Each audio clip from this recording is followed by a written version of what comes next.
Well, I must be in luck. When I least expected it, that's when love struck. And you know that Cuba didn't miss, so it's only right that I do it like this. When I stop to reminisce, not a whole lot to miss about my past life. Last night I almost went and flipped. Fast like flashlights, all I see is blindness. Running so hard to get away from what's behind us. Travel the world and all along you still loving me. Hindsight, I lost sight of what's really in front of me. I got a good thing going on. Got a good thing going on. Got a good thing going on. Got a good thing going on. I got a good thing going on. Yeah, I got a good thing going on. Yeah, I got a good thing going on. Bring it on back. Hey, welcome to Peanuts Automotive Adventures. Yeah.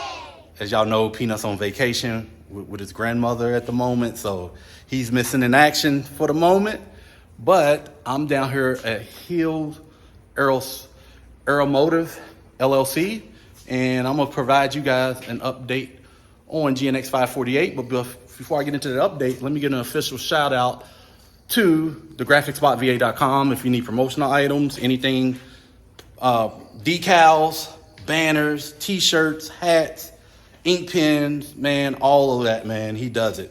Reach out to him. Tell him Team Run It sent you. No, don't tell him Team Run It sent you. Team Run It, tell him Peanuts Automotive Adventures sent you. It's just hot, y'all. It's just hot. I'm not dizzy yet, but it's hot. But yeah, the website's going to be right here. But let's get into today's video. I'm going to turn it around and I'm going to let Mr. Hill explain some of the work that he accomplished on GNX 548. James, thanks, man. I've made pretty good progress on it. First off, I feel like I'm in the same boat as everyone else.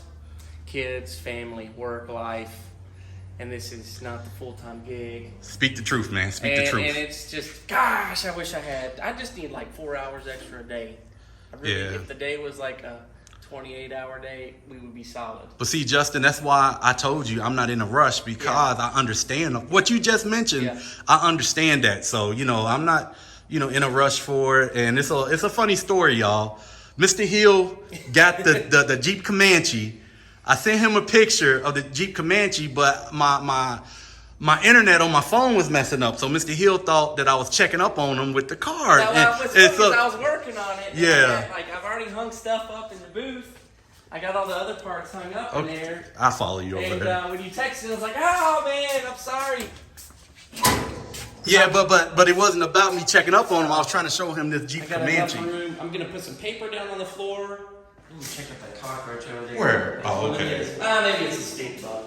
But I'll put paper down, I'll mask these off, or my stand, and then I'll have room for the door and the fender here. So this is not a full-size booth. It was just what I had space-wise. Yeah, of course. And I can get everything in here. Hopefully, I'd say Monday. When you say it's not a full size, you mean like you can't get a car in there? I can get a short car. Short car, okay. I left off an 8-foot section so that I could fit it in the shop because I do mostly racing. Oh, that's right. Okay, I see what you're saying. You left off the back section. Yeah. Okay. So this will stay where it's at, and when I expand the shop, I will go out that way and then add the third 8-foot section to this so that I can get everything in here. I can open up the doors and tape them off to the ground. And so if I need an extra 4 or 5 feet, that's what I do. I did that with an airplane fuselage. Okay. So I can fit anything in there. Look, I done cut them off. We done got off the subject at hand, but it's all good. Man. We got the fender, the door. I'm going to block them out today. There's a few other small dents on here I'm going to take care of. And these should be... So it's going to take some time to match the chip guard. Yeah. Because it's been painted. Yeah. So I'll sand this, mask it off, and then respray the chip guard, but then I'm going to have to see about how much paint I need to put on top of that chip guard. Got you. So that I can then really blend the chip guard in. Got you. So that it matches. That right there. That's the hardest part, right? Out of everything here is redoing the chip guard. So I got a couple options. So it's not like end all, but that will be the biggest task.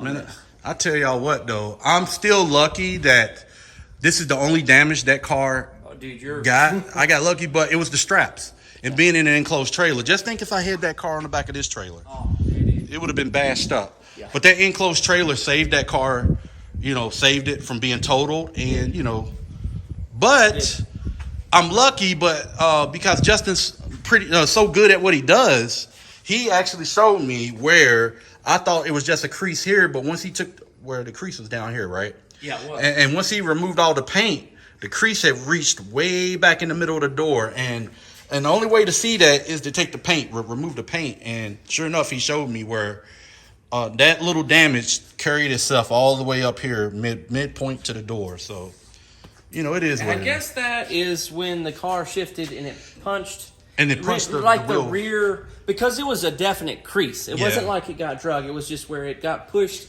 up onto the wheel arch inside the trailer. And thank goodness, you know, the straps kept it. Yeah, the straps kind of minimized. I mean, it moved with the straps, but it kind of. Just think if I didn't have the straps, dude, that car probably would have been in my truck bed. Oh, yeah. You know what I'm saying? Like, because the guy tapped the car from the back. Yeah. Because that's how hard we got hit, but. Justin's fixing everything, y'all. You know, look at her. She's still here, getting worked on, whatnot. But I've already test fit everything. So I tested the fender, the door. I made sure everything looked good and lined up, and then I've taken it off. So, you know, I had it sitting where it needed to be. So now I know that when I paint these and I go to put them back on here, it's gonna be good. It's gonna be good. And I actually used some glue instead of the shims. I used the shims, but I glued the shims. Oh, so they won't shift. Yeah, so they don't shift on me. Yeah. Or I don't. This is what he's talking about. These right here for the fenders. Yeah, I just cleaned them up, and I used this Loctite. It's incredibly. Oh. Okay. It's like a 2-part. Epoxy. Structural repair hybrid adhesive. Okay. And so I went ahead and glued my shims on. That way, when I put stuff up. Oh, I see what you're saying. You don't even have to sit there and it could be a one-man job now. It's a one-man. That's what I did. I turned it into a one-man job. Gotcha. So that I can, and I've got a motorcycle lift. I can lift up the door. Okay. But, man, it's still. This door doesn't have the windshield in it, and it's still heavy. Like 70 pounds. Yeah. I need to get some scales, but it is not a one-man job picking the door up. Well, I know for a fact. I think with the crash bar out of it. I think the crash bar weighed like 10 pounds. I can't remember. That doesn't surprise me. But the door's getting sprayed inside out because there was damage all on the inside here. So the door inside out is going to be black.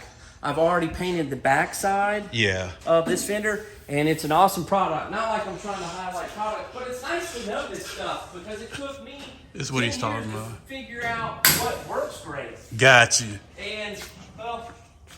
So I have to keep this can.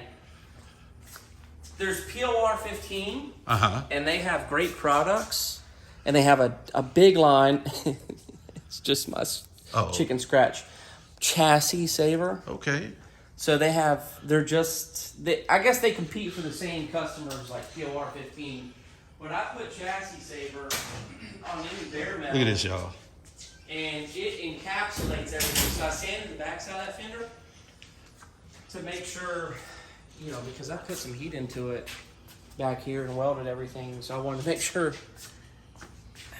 you know, like collision repair shops sometimes don't get paid really the time to do what they want to do. Yeah, it's like get it in, get it out. They got to get in, get it out, and I hate it. That's why I couldn't do that industry. But I took it apart, separated it from the inner fender. Mm-hmm. You know, we did all the body work and prepped it so like there won't be any corrosion there. Okay. There just won't. Okay. And so this will get repainted and. At least I didn't have to get a replacement fender though. Yeah, you saved me from doing that, having to order a replacement fender and worry about mock-up and fitting it. That was my biggest thing is, you know, and you know what? All the guys and gals that are in this industry you're not in it if you don't like it. Gotcha. Now, you may be burned out. Yeah, over time. Yeah. But you're not in it if you don't like it. And, I agree. You know, but that's what anything in life. Yeah. It's your passion, but sometimes it can burn you out to where you want to, switch gears to another passion. So saving the panels was definitely the right thing to do, and it didn't take a whole lot. I mean, it's not like, it's probably more time than what the insurance would have paid, but we got it squared away. Yeah. So, the F1 car is coming along. Yep. Great. We talked about that. What's really neat is the inside. Man, them things are super light, huh? You picked it up with one hand. This has